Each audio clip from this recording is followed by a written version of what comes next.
Well, hey, it was a hot day.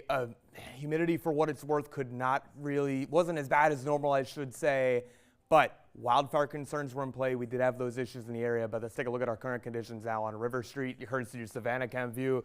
Temperature 74. It is a warm one for this time of night for sure.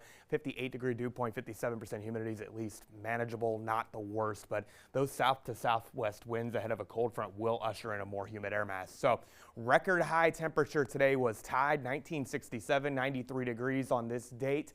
93 today was the official high temperature at the airport. It was warm. At least it wasn't July type humidity, but for what it's worth, any heat is bad this early in the season, especially for those who don't have the access to, say, typical HVAC amenities, or their homes are a little older for what it's worth. Anyway, winds were elevated today, gusts 20 to 25 miles per hour certainly in play. And that being said, there was a wildfire reported in northwestern Effingham County and several others across the coastal empire and low country on Viper radar, and I'll get to that in a second, I apologize, but humidity's at least creeped back up. When you're below 30% around here, that's usually dry enough ground that dries out the ground, and grass, shrubs, fuels, what they call it, leads to wildfire concerns. That's going to creep back up. For what it's worth, though, ground clutter on Viper radar, no smoke being fired, so looks like the wildland firefighters, the heroes out there, did their job today. More clouds than sun much of your Sunday. Passing showers at times 9 a.m. to about 5 p.m. Very quick hit or miss ones. These are not going to wash your day out, and things clear out in terms of rainfall by about 7, 8 o'clock in the evening, so that's good for what it's worth at least.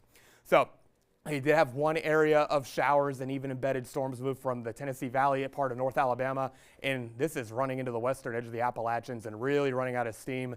High pressure's been in control, and when in drought, you forecast a drought, unfortunately. Not a great scenario. Off to the north, the closer northern stream of energy, closer to the low pressure. You've had showers really stretching from, say, eastern panhandle of West Virginia up into portions of Quebec, and unfortunately, not much really. Well, fortunately for them, not much in the way of severe weather has panned out. That's at least good news. Across the region, though, cold front is now moving in. The moisture is moving along the boundary into the north. You're not getting a ton of that activity right here. So bottom line, more humid, more clouds, passing showers at times. Monday and Tuesday, this cold front means business. Refreshing air, mornings in the 40s and 50s, afternoons breezy and 70s. We'll take it. Unfortunately, heat dome builds back in. No meaningful rain for the next week or so. I really wish we could get some drops in the bucket, but it's going to take something big to change to get a meaningful dent in the drought. So again, the front moves through pretty early. Behind it's where we start to get some showers, and Vipercast may be overdoing this a bit. It's a bit of, say, what's called a composite. Essentially, it blends everything together. But for what it's worth, we'll get a few rounds of showers for some of the area before moisture just runs out. And we're left with a cool one for Monday morning. For some of you, 40s, 50s along the coast generally. Split the difference, 50 degrees with a low temperature Monday. What a beautiful day, by the way, for Monday. Highs get to the 70s, a lot of sunshine, nice comfortable breeze. And then we're going to get cool temperatures again. So for tonight, 68 degrees, light breeze continues really out of the south to southwest, and that develops into a northwesterly component behind the front. Still a steamy mid-80s, winds gust over 25 miles per hour times, especially in the wake of the boundary and our local waters. No small craft advisory per se, but definitely exercise caution. Better not head out, especially when the winds pick up behind the boundary.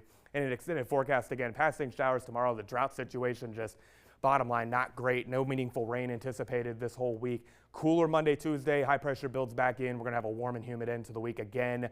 Next opportunity for rain really comes with a system moving across the country towards next weekend and very early the following week. That's going to be a long way out, though, and unfortunately, it typically stays dry here, Genevieve.